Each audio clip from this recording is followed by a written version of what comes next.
the deadly limo crash over the weekend. It's something nobody ever expects to see, and it's something nobody should see. How the community came together to remember those lost and those who tried to save them. And there's a new addition to a school's playground. Hear how the small bench could be creating lifelong friends. It's kind of like bonding, making better friends, kind of like turning friends into like sisters. From WBNG, your weather authority, this is 12 News This Morning. Good morning. Today is Thursday, October 11th, and thank you for waking up with us here on 12 News This Morning. I'm Scott Cecina. And I'm Michelle Roberts. It was a rainy morning, but hopefully things clear up. Looking forward to the weekend. Oh, yeah, definitely. Let's hope so. Grab the umbrellas if you're heading out the door today, and let's send it right over to Brian to see how long that rain's going to be sticking around for. Good morning, Brian. Morning, guys. Rain moving across the region already this morning, and this is going to continue off and on through the day. This is the shot from Ingram Hill looking into the city of Binghamton. You can see we are dealing with clouds, rain, and fog this morning. Kind of an obscured view of downtown. This is what it looks like on the radar. You can see we have some steady rainfall moving into the region. And I mentioned before, there were almost 3 distinct bands of precipitation moving their way through parts of New York and Pennsylvania. But it looks like that has filled in a little bit. So we are going to keep the rain in the forecast. Take a look at where that backside of the precipitation is. Parts of western New York, northwestern Pennsylvania. That's not going to reach us until later on this afternoon. I'll have, oh shoot, I went, yeah, okay. 68 degrees for a temperature at 8 o'clock, 70 at lunchtime, 66 at 5 o'clock. Rain and thunderstorms in the forecast. I'll tell you what to expect for the weekend coming up in your Storm Track 12 forecast. Thanks, Brian. A vigil was held in Schoharie last night for loved ones of the 20 people killed in Saturday's horrific crash. And their first responders were recognized for their attempts to save lives. 12 News reporter Michael Schwartz has been there all week covering the emotional journey of a resilient community, and he takes us there. For the first time since Saturday, Schoharie was able to cheer, applauding the work of the first responders who did all they could to try and save the 20 people who were killed. It was horrifying. Schoharie Fire Chief Marty Pierce and about 20 members of his crew stood up when their department was called at Wednesday's vigil. Schoharie Fire Department. They were on the scene for about 15 hours over the weekend. It's something nobody ever expects to see, and it's something nobody should see. In his more than 30 years with the department, the chief has seen a lot. Floods, I've been through tornadoes, I've been through structure fires. But nothing comes close to Saturday. Absolute worst I've ever seen. Continues to take a toll on his staff. They go home every night and look at their family. That's their outreach.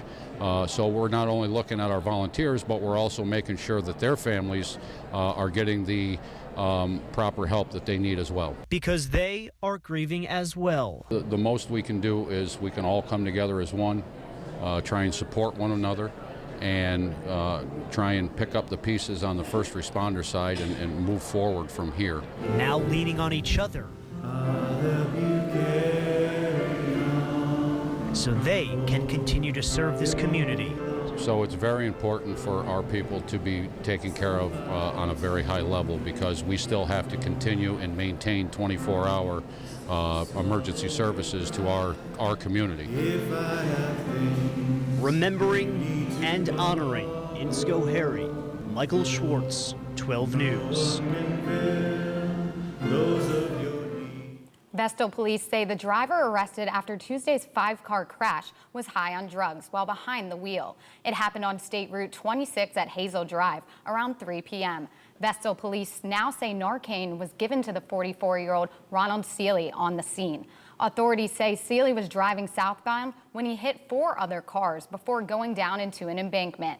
After the plunge, police say Seeley was able to make his way up onto the side of the road while being escorted by police officers. That's where he was placed under arrest. 2 people were injured, but only 1 person was taken to an area hospital. Authorities haven't released an update on their injuries. And we're digging deeper into drugged driving. The Vestal Police Department says this year alone it has made a total of nearly 100 arrests of driving while intoxicated and driving while ability impaired. And out of that 118 of those arrests were from drugged driving.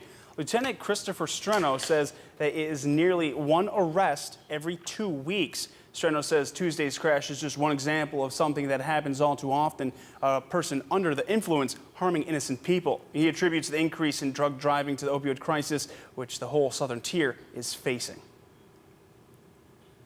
A former EMS instructor with Union Volunteer Emergency Services is being charged after state police say he stole funds. State police say 59-year-old Luther Taylor, known to many as Michael, was arrested last week. Authorities say he used emergency squad-owned paper and course completion cards, but kept the proceeds for himself and deleted records to cover up the crime. Members of the organization say they are still in shock.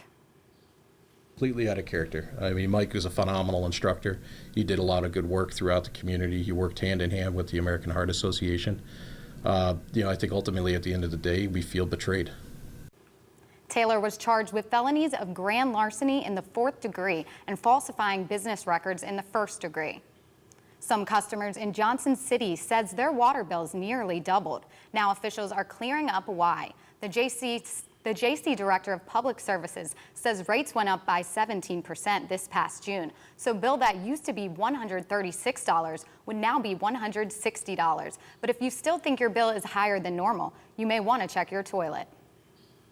If it just has a small leak, it can add up to a lot of water being used because water's being used to fill that tank back up on a continuous 24/7 hour. Bennett says if you think you may have a leak, a plumber would be the best person to call. But he also points out a leak isn't always the cause of a high bill. Small habits like watering plants, filling a pool, or even having house guests could add up. The Johnson City Police Department is giving back to one of their own. Officer Jay Vandermark's 4-year-old son is in need of a heart transplant. Vandermark's son Jackson is at a New York City hospital waiting for a heart match. And Vandermark's commutes to the city to visit Jackson on his days off. To help out, some fellow officers have donated money and time. He hasn't saved up a lot of sick time like some of the officers that have been here a long time. So guys are stepping up to donate sick time so that he can spend more time with his son, especially after he recovers from the transplant once that happens. Vandermark says it could be months before a match is found for Jackson, but appreciates the efforts made by JC Police. To help cover costs, the JCPD has set up a benefit dinner for the Vandermark family that will be taking place on December 8th at the Endicott Elks Lodge. For more information on the benefit, just visit our website, WBNG.com. You may notice a new bench at the Shenango Bridge Elementary School playground. Well, it may look like just another bench. There's a lot more to it. 12 News reporter Julia Gorman brings us the story. Troop 30036 has been a tight-knit group since kindergarten. It's kind of like bonding, making better friends, kind of like turning friends into like sisters. Now in the 6th grade, these girls know what it's like to need a friend. So they installed a buddy bench. If you were lonely and you wanted somebody to play with you, you could go over there and ask them, hey, do you want to be friends? Bringing up fond memories of the special bench they had at their old school. It actually helped me make one of my best friends because I was sitting there and then she came over and helped me and everything. Supporting many of them through hard times. All my friends weren't being very nice, and that was a good way to go over there. And I met a bunch of new people. They were like, are you okay? Like, you can hang out with us and all that stuff. Since the installation of the buddy bench, children now have a place to sit when they're in need of a friend. Sometimes I get lonely, so I come here and sit and wait. Most of the time, a lot of people are here, so. Creating just what the Girl Scouts hoped for. It makes me feel happy because then I know actually I have someone to play with. One day of recess at a time. In the town of Shenango, Julia Gorman, 12 News. This is Storm Track 12. Good morning. Good morning, Brian. How's the weather looking like? We are going to be warm for today, but we have rain and thunderstorms in the forecast, and we are expecting a change by this afternoon. 67 degrees right now, south wind at 8 miles per hour. You can see we are dealing with the rain, maybe a little fog in the distance, but get ready for a wet commute. Cold front off to our west. That's going to be pushing through this afternoon. That's when we expect a change in our temperature. But we have Tropical Storm Michael spinning its way across parts of South Carolina. Take a look at the rainfall extending from well, Georgia, South Carolina, right up the Appalachians into our area. And with that, we do have rain and thunderstorms in the forecast. In fact, you can see some heavier rainfall, the yellows, some oranges moving across parts of central Pennsylvania. That will continue pushing its way into our region. So we are going to have rain, thunderstorms. That rain could be heavy at times. Highs near 72 degrees. South wind turns southwesterly at 10 to 15 miles per hour. For tonight, mostly cloudy, with a northwest wind at 10 to 15 miles per hour. It will be turning cooler, 60s, 70s this morning. By tomorrow, we're waking up to 40s, and we do keep the cool weather in the forecast over the next few days. For Friday, mostly cloudy skies, highs near 52. Put showers back in the forecast for Saturday with that high of 50 degrees. We'll say early showers on Saturday, and with that low of 38 degrees Friday night into Saturday morning, we might even wake up to some snow showers across the higher elevations. I'll make sure to keep my rain jacket pretty close throughout the weekend. Thank you, Brian. Yeah. The time now is 8:27. And still to come on 12 News this morning, we'll have a look at the top stories that you need to know about before you head out the door today.